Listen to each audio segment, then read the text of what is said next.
have people who have used tech to service companies as musicians. Yeah. So some musicians are in the background making theme songs, making background music for brands. Some of them are writing music and sharing music with people in Ukraine, people in the far-flung parts of Europe, and those people are using the music. You can literally stay here, not be a superstar, and be creating soundtracks for top movies in non-English speaking parts of the world for a Netflix, for example. So when people start to open their minds to the various ways you can use tech to make money with your music, it's not going to be when you blow that the money starts coming in. Right. It's when you expand your mind to the possibilities and start finding new vistas, new places to go into before even those places become choked. In music, for literally every 1,000 aspiring musicians, about 4 make it to the big stage. So if that's the case, we have to look at all the other options of making money in that circle. Does anybody in this place know who Rod Temperton is? Rod Temperton. Nobody. But the biggest song in the history of the world, most likely, is Michael Jackson's Thriller. Sold 40 million copies in his first year. At a time when you actually had to buy physical copies. Sold 40 million copies in a year. It sold well over 200 million copies now. The song was co-written by Rod Temperton. So every time the money was made, Temperton made money. You don't know him. We probably don't know what he looks like. But he's probably somewhere chilling. Michael Jackson has died. And when Michael Jackson died, the sales went up. And more money entered Temperton's pocket. You still don't know him. So, understanding that what Rod Temperton had to do by being close to Michael Jackson in physical proximity in those days, you don't need to do it now. You can do it with anybody on any song anywhere in the world. And then tech allows you to also monetize in different ways. So recently, Mr. Easy called out the biggest act in the world today, Bad Bunny. He called him out because Bad Bunny sampled a song from his artist, Joe Boy, and did not pay royalty. So you're already getting into royalty. You can see, even if Bad Bunny had agreed to pay, he would have made money.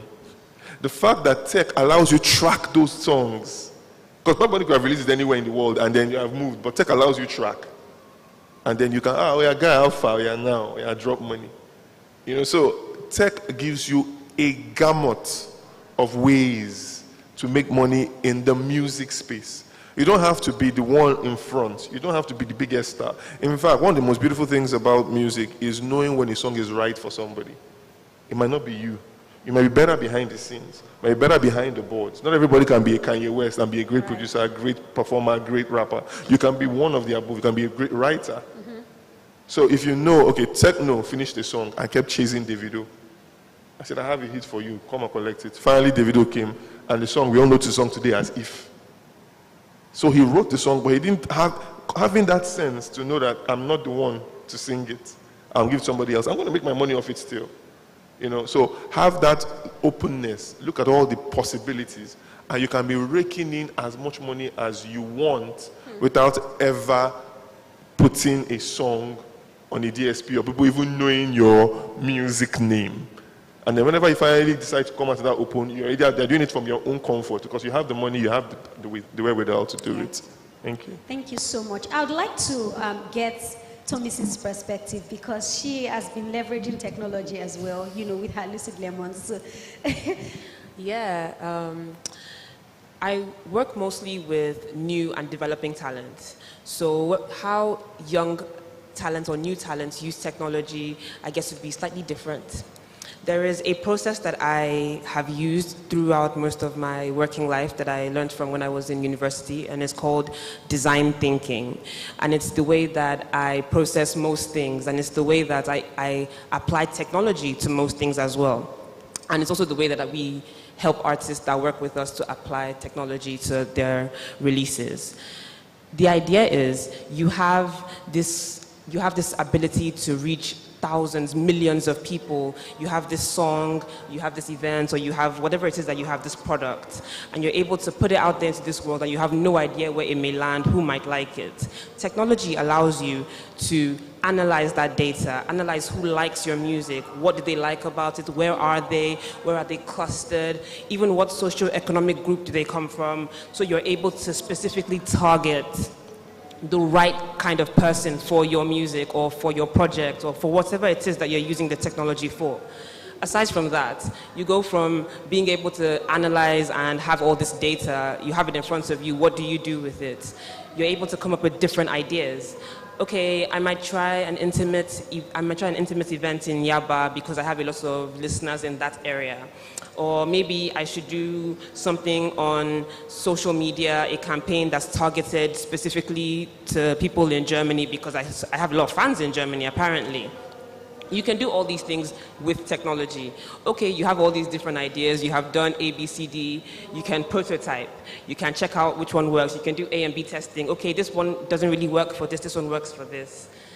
Technology allows you to really define who your audience is and make the most out of your own audience, to be able to take them from just being listeners in Germany or wherever they may be, or Yaba, to being people that actually stream your music, come for your shows, buy your merch, because you're able to target they themselves, who they are, what they like, what's interesting about them. Everyone wants to feel like, I know you, this artist understands me because they sing songs that I relate to, they do things that, I like.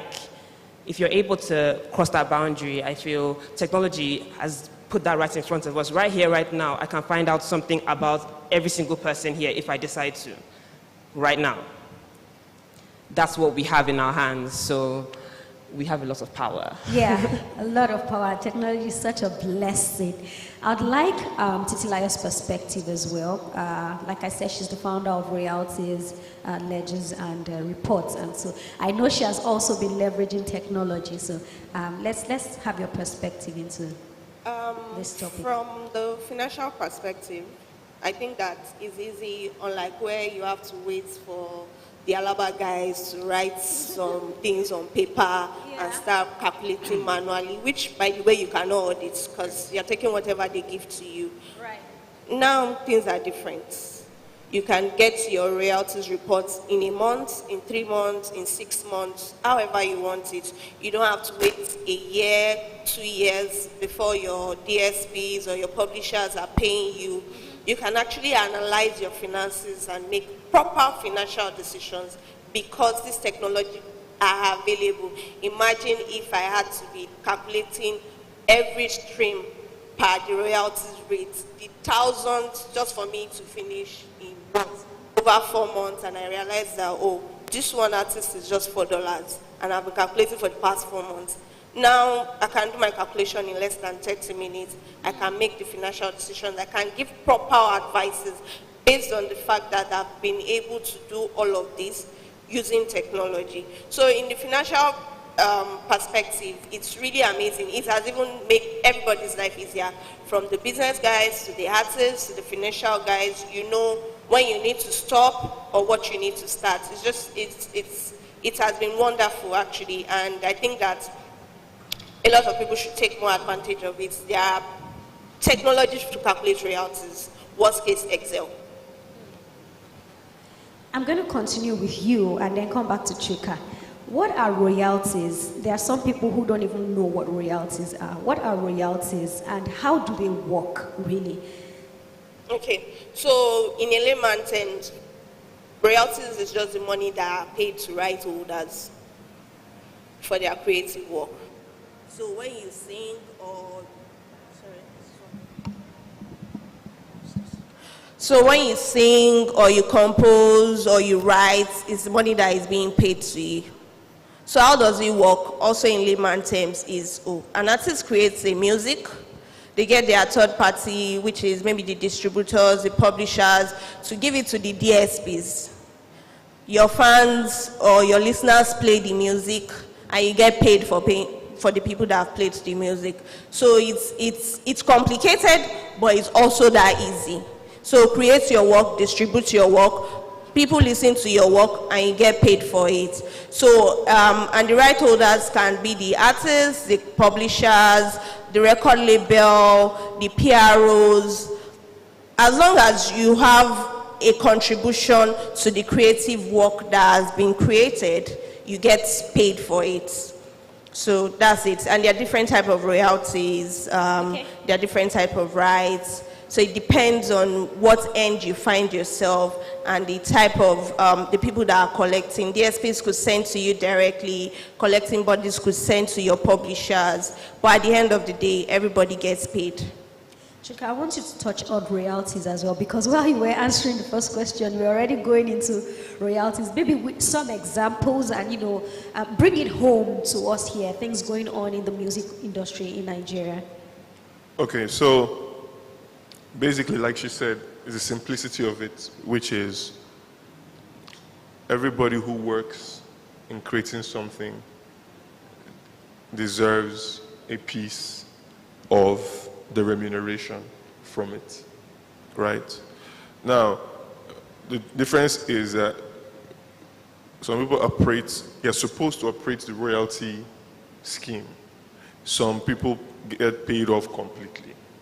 Some people, they just say, I collect money and I don't have any business with you. If the music tanks, if the music does well, it's your business. So some people want to collect their money outright. Some do a hybrid.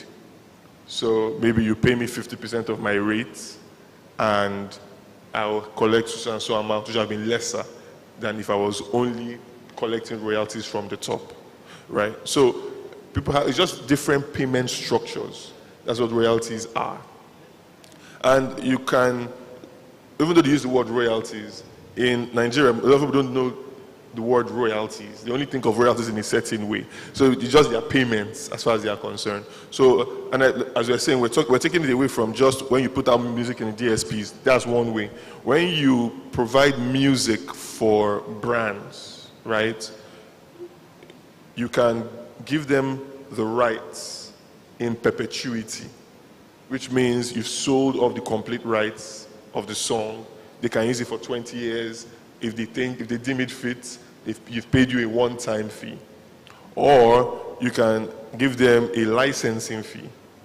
So you produce the music, this is the cost of producing the music, and this is the licensing for you to run this music for a year or 2 years. When it's done, if you want to use it for another year, you have to pay maybe half of it or something. You guys agree what the rights are. And it transcends different spaces, right? It all depends on people's knowledge and people's ability to see beyond physical instant cash. Right. So when you're a hungry guy and then somebody comes to you and says, we'll drop so amount of money, and then you want to take the money now because, bro, you got rent to pay, you have mouths to feed, and then you take it and you go. Then boom, that song becomes so big, and then you are ruining the situation, and you're saying, I was cheated. That's one way to look at it. But you sign stuff. Yeah. Some people are averse to contracts. They just don't like contracts. It's a big problem. But it's not a Nigerian problem. So on a song, on Jay-Z's Blueprint 3 album, he was talking about issues he had with former friends. So he said, people trying to rewrite history. Let's talk about facts. They made millions. Even Jazz made some scraps. He could have made more, but he didn't sign his contract. Right. So you can imagine that statement. Now, Jazz brought Jay-Z into the game. Jay-Z, as big as he is, was brought into a game by a guy called Jazz. And when Jay-Z decided to take this business serious, he formed Rockefeller with his friend Damon Dash and Karim Biggs Burke. So they were going to try and run it like a proper business, not a street thing. So they started off small, selling music. They would go and mass produce the tapes themselves and sell it out of the trunks of their cars. But they were still being professional about it. And then Jazz was the god. This guy could rap. He taught us how to rap. So they went to sign him. They thought he would be big as well. But Jazz didn't want to do paperwork. And that's how everything fell through the cracks. And they became enemies over time. Because Jazz kept accusing Jay-Z of not, doing right by him. And Jay-Z was like, it's business. And people need to understand it's the music business. Right. The music business means that you need to study. Studying, I'm sorry to say, or I'm happy to say, I don't know which one it is. I'm both sorry and happy to say that it has never been easier to study. You don't like reading, there are podcasts, there are audiobooks on all these things. You can be doing anything you want to do in this life. I came from an era where I read everything. When albums came out back in the day, if you're lucky and you saw an original copy, you read everything. You read who did what. You read who was the barber of the artist when they were producing. So you're trying to soak up all the knowledge you could soak up. Now I think because the knowledge is so easy to get, people just don't care. Plus, there is a lot of distraction. So let's be honest. Everybody wants to listen for entertainment. They want to be entertained. But the hard business of it, of the numbers, they don't really want to do it. And that's okay. Because if a lot of creatives, they feel like once they get into it, it messes with them. Find people you can trust. Family members, friends in your camp that you can trust are not going to do you dirty. Because people will do you dirty if they get the chance. No matter, I keep saying it's not a Nigerian problem. Let's look at Elvis Presley. Anybody, if you knew the Elvis story, it was his own manager that spent his life ripping him off. Right. NWA were the biggest rap group in the 80s. The creator of the group, Eazy-E, was the one ripping them off. So you need to have people you can trust, and you need to try and learn certain things for yourself.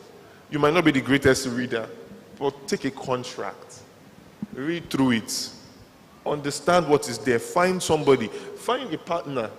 Your lawyer doesn't have to be somebody that you're paying because he's a big money guy. Somebody that believes in you and is a lawyer, and you have agreed that for every money I make, you make this. We're in partnership. Find partners around you that will go the full hog for you. Bring them in. Let them tell you how royalties work. Let them also, sometimes you go with your gut. Sometimes you hear a song and you're like, okay, I have to pay rent too. But you see this song, I'm not collecting money up front. I'm going to say that this is how much I agree on the royalties for this. I believe in this song. Choose the songs you believe in.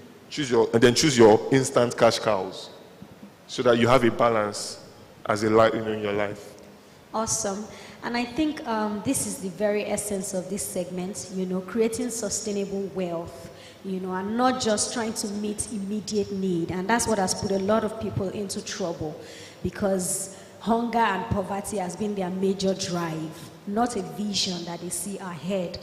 And I'm excited that we are here and discussing this topic. And I want to go straight now into viewership, what online views, how it translates into wealth. I'm going to direct this question to Iredumare because he knows about commerce, music commerce, especially in Africa. And even the person who has gathered us here, the William Box chick, she's about using technology to make money and to empower indies, independent artists and the likes, such that they are more forward thinking, about creating wealth that they can sustain and not just what they can eat immediately. And so my question is, how can we turn web viewers into paying fans? Well, that's a very, very That's a Because tough we are question. thinking long term. That's a very tough question Yeah. because I can tell you for the fact that, I mean, while I was working at MTN, it's always a big problem for any big company. we call it funnel. Yeah. You say, funnel. how do we, all these people that are chunking off this funnel, how do we turn them to paid? So it's not a music challenge only. And I'm just going to state a fact. Africa is not ripe enough for people to actually put the value that the Western markets put on IP, right? IP, generally IP.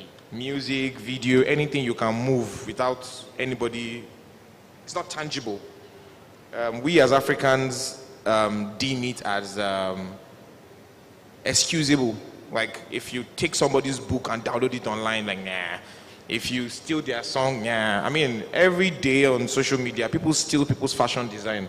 But there's a design act that criminalizes stealing people's fashion actually, and it's about the fine is still about maybe the fine is about 1,000 naira per day for the 1,000 naira per day for every time you default, and then maybe if it's everly criminalized, if the court has warned you to stop and you don't, then it gets to criminal stage. So what I'm just trying to say is build a background for you to first understand that we are in a growing market. It's not, I mean, obviously it's not underdeveloped anymore. It's not developing anymore. It's not even emerging anymore. It's now growing market. Okay. Because we are now seeing about 33% growth in music. Now, the reason why I've said that is because if you are a creator and then you're realizing that you have, let's say, 200,000 views on YouTube, but your revenue is still no more than $24. You're always wondering that, why am I having $24, right? It's because people that are watching your videos do not intend to pay. They are not subscribers and they don't want to watch ads, right? That's why a lot of you here, you'll probably be mad, like, oh, Nigerian rappers don't rap about conscious music again. Nobody sings about government again. Because most of the people that watch all those things are not willing to pay for them, right? I mean, you need to be honest about our culture. How many of you has really gone to, how many of you here, probably going to be zero, maybe Chika and myself, goes to Shrine every Sunday to pay Femi to perform? How many of you here? None, right? It's the truth. We always, Africans generally, we want salvation for free, right? But enjoyment, we are willing to pay. I mean, which explains the reasons why the food industry in Nigeria is not as big as the beer industry. Now, to now narrow it back down, if you have a viewership and you want to convert it into something more beneficial, it's a lot of work in Africa compared to developed markets where everybody majority of people, I mean, it's the same. If you look at Spotify in Western markets and you look at their subscription and their ad supported, the subscription, I'm very honest, is more of the Caucasian white demographic. The ad-supported demographic is black people. So, to nail it down back to the business, right? It's convenient or it's easier, because I won't say it's impossible, to grow your audience when your audience are a paid audience. They're an audience that are willing to put money in your pocket. Audience that is not willing to put money in your pocket, if you like, do 5 billion naira ads, they will not pay. And let me give you an example why. If you're making classic Nigerian music, when I make classic Nigerian, if you're doing iLife, if you're doing Fuji, if you're doing Akpala, Dadakwada, you will not get any internet penetration. Maybe if you feature all these new kids, it's just what it is. Most of them still buy CDs because Lagos is not only Nigeria. Francophone Africa consumes CDs because internet is still very expensive. Maybe it will change because of the Facebook cable, right? But I can still tell you that in Nigeria now, Lagos and the other metropolitan cities are the ones that still stream.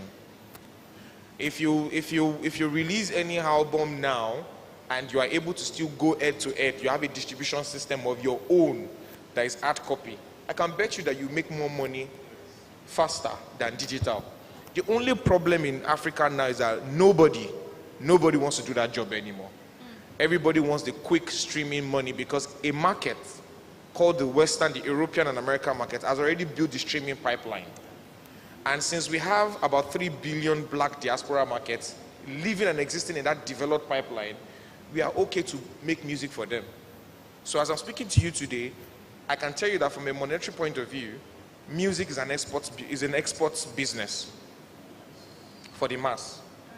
I'm not talking about people like live sports, who the owners and the founders have been in the industry for years and they can make money from ads. I'm not talking about extreme music, which business is art, and they just built a record label. So they get gigs. But I'm talking about general artists, right? So the only solution I find after so many years, if I don't want to tell you, start singing for Western market, right? The only solution I find here is that if you're an emerging artist, go out there. I've said it to so many artists anytime. Emerging artists, streaming cannot help you. Like, I don't know how many times I've had to say it to people several times. Streaming cannot help you as a developing artist because you will not develop performance skills.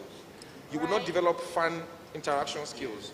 You will not get posts. You are just online with somebody deceiving you to bring $1,000 to buy bots, to buy followers, to add you on playlists. It won't change you. It won't make fans love you. Obviously, you would tell me that what about Ashake, what about Joe Boy?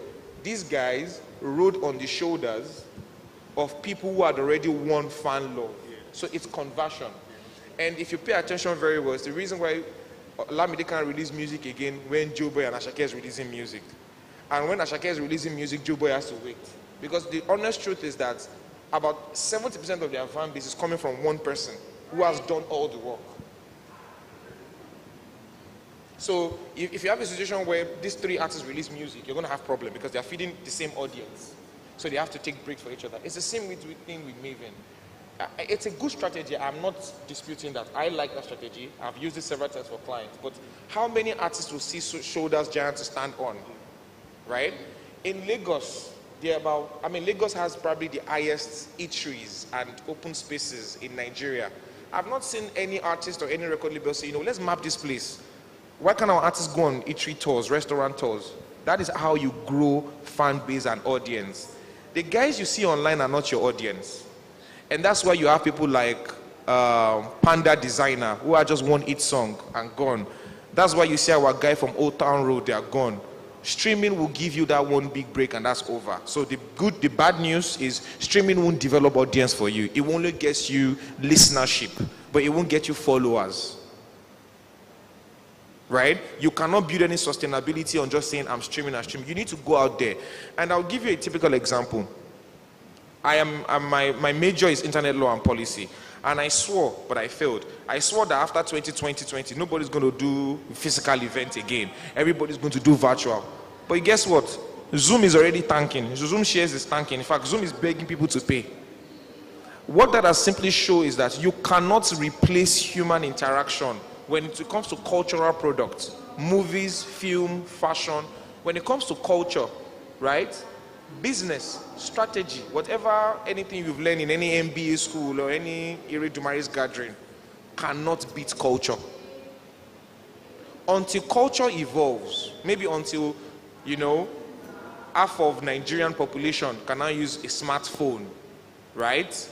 And not just using smartphone, because even the 70 million that is using smartphone is about like 25% of them that knows the function of that phone and can use that phone. Majority of you have notes on your phone, I bet you never used it before. Majority of you have recorder on your phone, but you still ask people, what did you say again? Right. Yeah. So I'm just being honest, right? I'm not the guy who will come and sell you, go online when you had yourself to Facebook and you had yourself to Twitter. No. I'm also of the opinion that if you've not built a fan base organically, don't go to streaming. Because it will raise your hopes high and drop you. Do more live shows. Do more live venues. Go to places where people will interact with you and they'll not say, oh, I met you. Because gradually we are now seeing that in digital spaces, word of mouth that we thought would die is now even stronger on digital places than it has ever been. Yeah. You could spend 60,000 naira on face meta ads in a month and you will not get any conversion.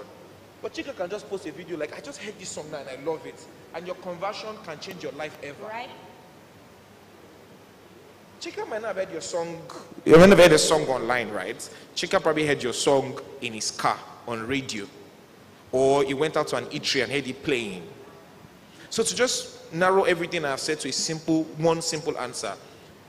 listenership in digital space doesn't necessarily convert to fandom.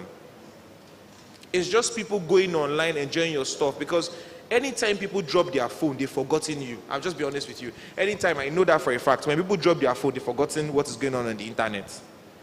And we've now gradually seen in many polls between 2020 and 2021 that most of the time, people live on internet space as an imposter.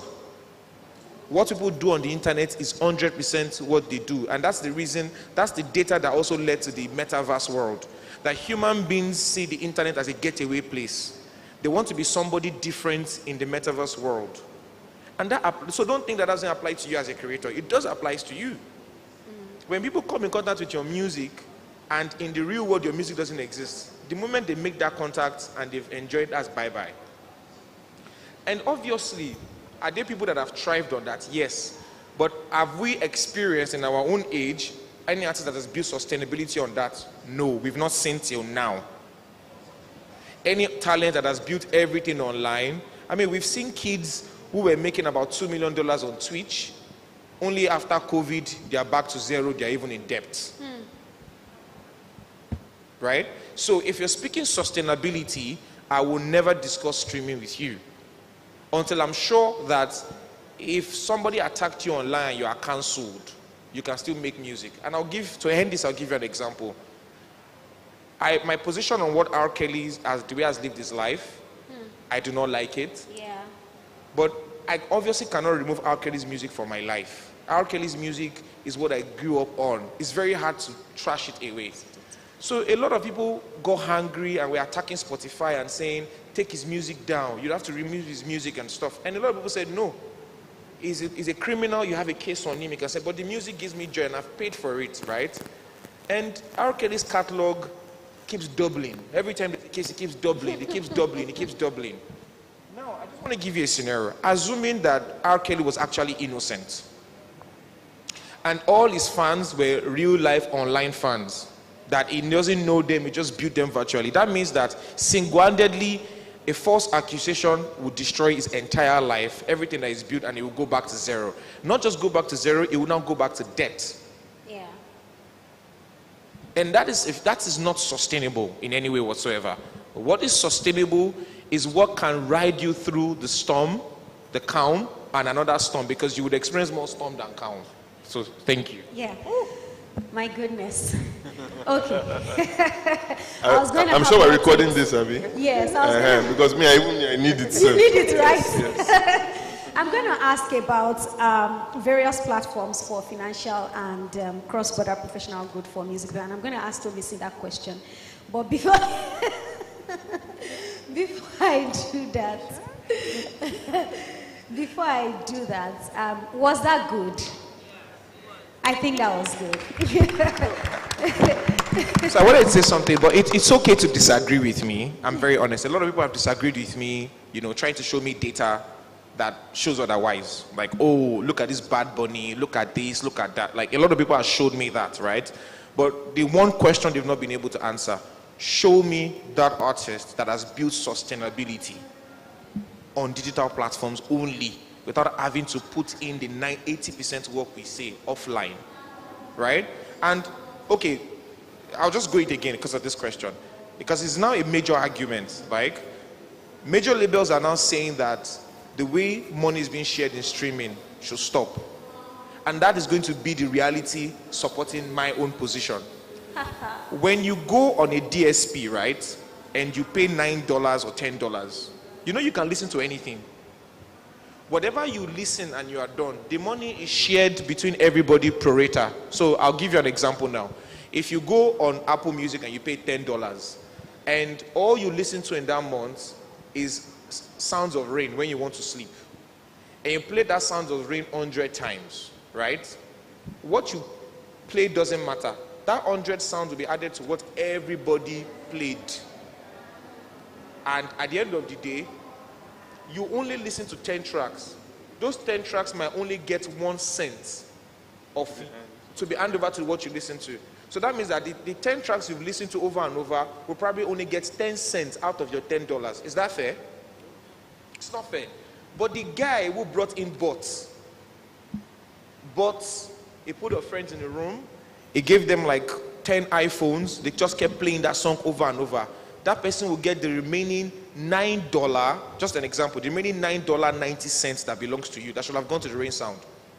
But for like the last 3 years, a lot of us kept saying, you know, it's not right, because a random Joe will wake up in Netherlands and Norway and just all of a sudden have 100 million stream, and the guy who is building everything, and a lot of record labels own the largest catalogs that time, right? And they're like, no, it doesn't make sense. And 2 weeks ago, the CEO of Universal said, okay, we need to recalibrate this.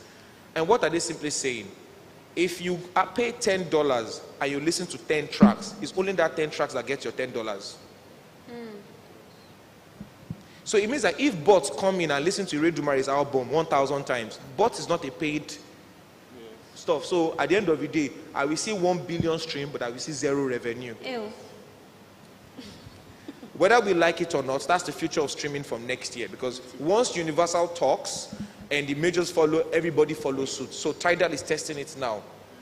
So whatever statement I just said now, even if you disagree in your mind, that is the future. Reality. So is either you start thinking now, either as a label, as an artist, how your future can go towards building your own audience, paid audience.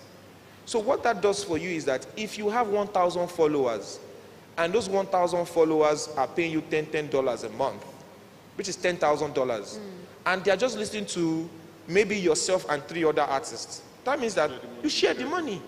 Okay. So that's how I'm being vindicated. Makes a whole lot of sense. Our time is fast spent, so I'm just going to take one more question. And I'm going to throw this one at Chika. My question is going to be, how can we start and build a career and grow a career in the music industry? You know? So before I allow you to answer this question, you have maybe just like 2-3 minutes to answer the question, and then maybe Tomisi will chip in something. You know, I was asking about platforms where you can make money. One platform, at least I know, is Joe 247.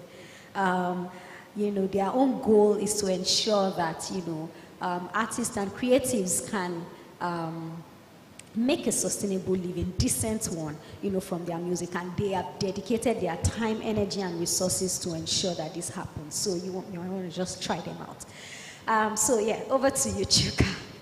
Okay, so I think in the discussions that have come through, for what everybody here has said, you can start to see clearly how to do that as an artist. Yeah. You need to build your own true human fan base / community. There's a guy called Jerick. Jerick is in the East. Majority of Lagosians don't know who he is. They don't know him. Jerick is on road almost every day. Wow. It's crazy. You know how they talk about, you know, there's insecurity and everything. Boy doesn't send. There's like a convoy of about 4 cars. He has gotten his own security people, and they are doing proper shows in schools, campuses, in any events, clubs, and they are booked. They have the whole team, they have their own dress code, they have their color. So the guy has built this. Everywhere he goes, they know his music word for word in person.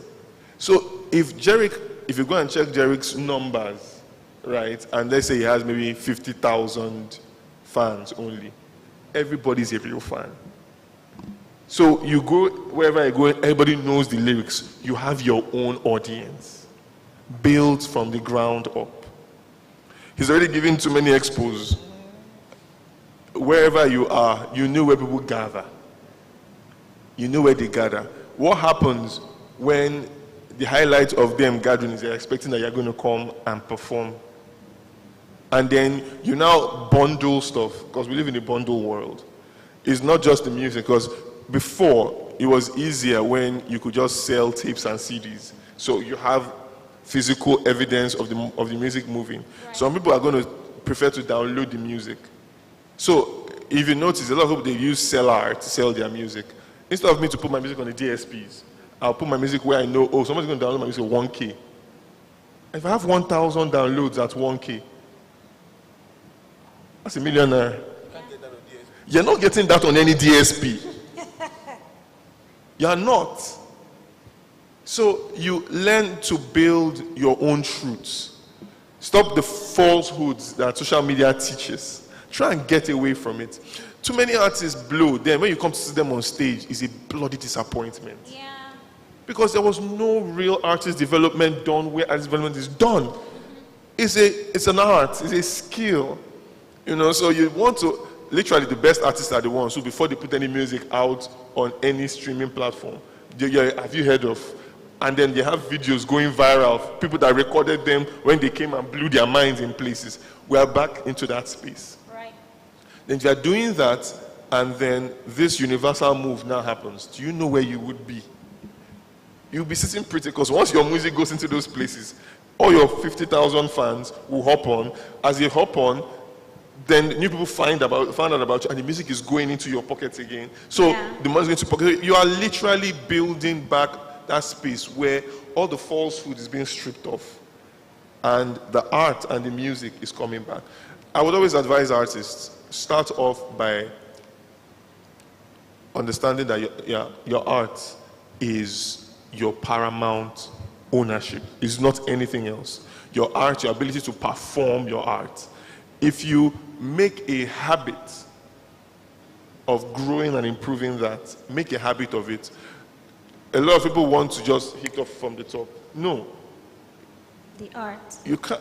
Too many people go into a studio, and in this era, all you need is software.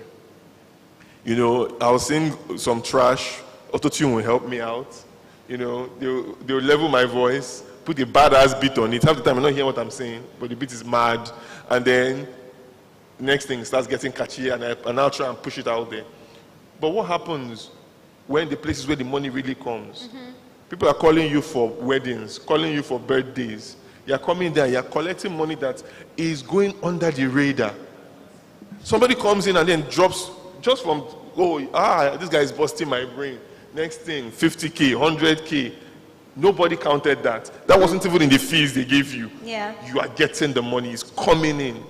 That's how you build. Yeah. I need artists to understand that, like you said, human interaction. Yeah. That's where everything happens. That's where everything goes. You see when these big artists come around. When they come around and they are with people want to take photos. It's not enough they want to be part of your life, because it's the human interaction still with the big artists. Then the people also want to have the artists that they could say, I know when he grew. See, I have photos of when we're coming up together, because people want to be part of a success story. So it all begins with the art itself. It begins with the art. Master the art. Skilled. Grow your art. Share your art. Stop thinking about the money first. Right. Share your art. Anywhere you can get a chance to blow people's minds, go there and do it. I remember when MI in 2007, 2008, we were doing Multi-Guinness street dance. And MI was, and he will tell you the story, he doesn't hide. He was literally begging to perform at the Multi-Guinness street dance. Yeah. He wanted to, I just want to show you guys what I can do. 1 year later, they're paying him to perform on the same platform. Wow. 1 year later. Because he would go everywhere he could and try and share, get feedback. He will be there all the while. I need guys that understand how things work. Again, okay, the sound is not right because you didn't plug that. Because I'm part of it. I didn't just show up on stage, collect mic and say 1, 2, 1, 2. And I say 1, 2, 3, if let's we go. allow Chika now, he will continue on this topic till. So Tomisi, I want to just chip in something, and then we'll have Denike come. Did you mention music business execs as well in that question? Can you repeat your question? No. How to grow as a music creative? As a music creative. Yes. Okay. So I think both Area and Chuka have spoken incredibly well and spoken really to what my own personal drive as well when it comes to music and music business and working with artists, and that's community. The entire company that I currently lead was built from me being in my A-level college, looking at my friends and thinking, my best friend is a DJ and her parents want her to be an engineer. and she has a really good talent. She has no one listen to her music. So come, let me find a platform for you to publish your thing. So she did. She created a mix. I put it out there, and people started listening in for the mix every week.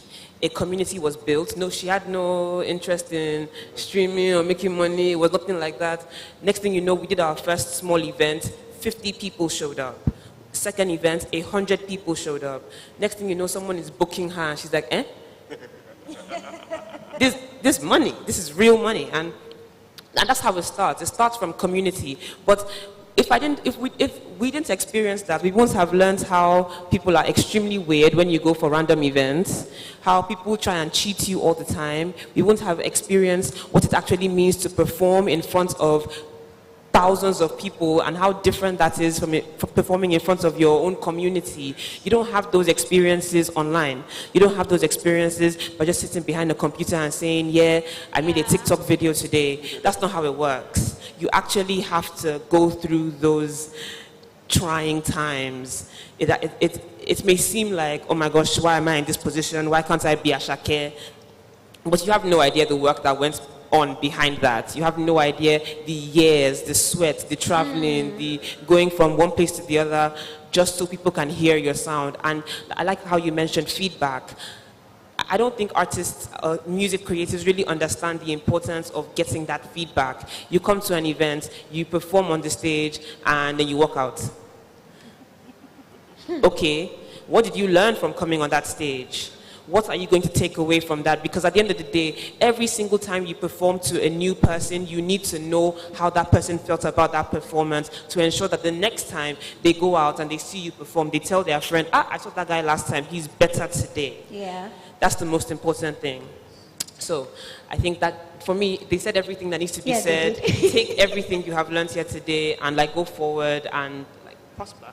And prosper. I love that. I'm going to give an opportunity to one person from the audience that has a question. Just one person because of the time. Do it. Let's do it.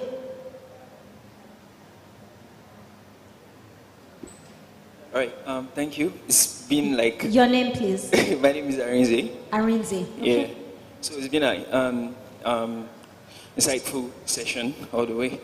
All right. So my question is this. As music executives, I feel like one problem that a lot of music executive upcoming ones have is with the artist being able to understand, the goals that the executive might be trying to achieve for them, like the managers might be trying to achieve for them.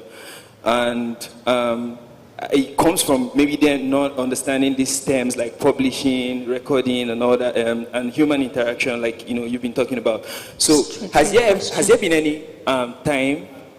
This is for Chuka and Iridumari now. Has there been any time you've worked with any creative that it was hard for you to communicate these things to? And how do you deal with a difficult creative that doesn't? Because all of them, they just want to look at the whole, what's going on with Ashake, the empire, and stuff like that. You get my point? How do you get them to actually do these things this way, build from scratch? Before you answer the question, you will only help us answer this question in 30 seconds. No, it's okay. My answer is even very short. You know what I just want to tell you? And that's from my own experience. Don't try helping an artist build any goal. You can't be successful. Don't try what? Don't build goals for artists. You cannot be successful. That's not what manager does. You can't see an artist's dream more than the artist. The moment the artist cannot see that dream that you're building, please run for your own sake. I mean, I've been in management for 15 years. I've been at management for 15 years, legal for 11 years now. And that's one takeaway of my life. And, I regret every time I didn't, I had mentors who told me, but I told them that they're just being on nice, they don't know what they are doing. But for me to you, the only artist you should manage is an artist that their dream, when they tell you their own dream, you are scared that you are incompetent to achieve it for them. And then when you are sleeping, they are already awake. When you are resting, they are telling you that, bro, wake up. But if you are the one doing it the other way around, quit. That's my advice to you. Thank you. Thank you very much. I'd love to invite... No, Chika does not have another view. does not have another view. See, because now he will talk for 1 hour. everything he said. That's just it. Everything he said. Don't try. No be you bring Very the guy important. come. Yeah. That's all. If he's big, if he wants to, and the only thing I'll add is he must be somebody who values the music above everything else. Yeah. That's all. Once you see that guy, he loves his music and he knows where he wants to go with it. That's all.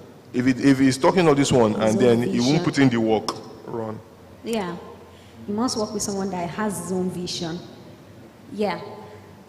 Because we have to go. Yes. Okay. Let's have her. Just tell us your name and go straight to the question.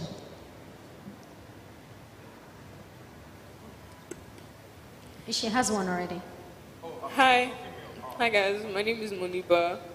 I'm new to this creative management thing. So like Chuka said, when you have the opportunity to perform somewhere and you give your best and then get feedback. So there's a problem I have with people performing at big spaces too soon. So I don't know if those big spaces count for that same perspective. Is that big spaces? Yes, like big venues, gatherings and stuff. Yes. Everything is a progression, right? You're not going. The person shouldn't. His first and second experiences shouldn't be going into a big space. You did 50 people. You saw how you're able to interact with 50 people.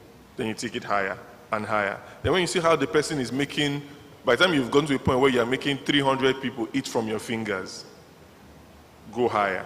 Then when you have entered into that space, you're not going to get it right at the first jump. The person must be willing to know, this one I messed up. Sometimes it's not even you that messes up. Sometimes the equipment messes you up. You're not going to stop there.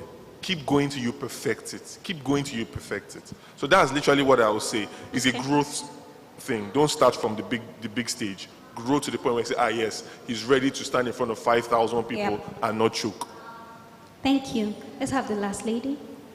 Okay. Hi, my name is Ayobami, and I just want to ask a question about like the executives, because a lot of conversations are going on around like the artists, and oftentimes and not, the artists can't do it alone. Like you have to actually like invest in the people that are going to like help these artists, get to where they want to get to.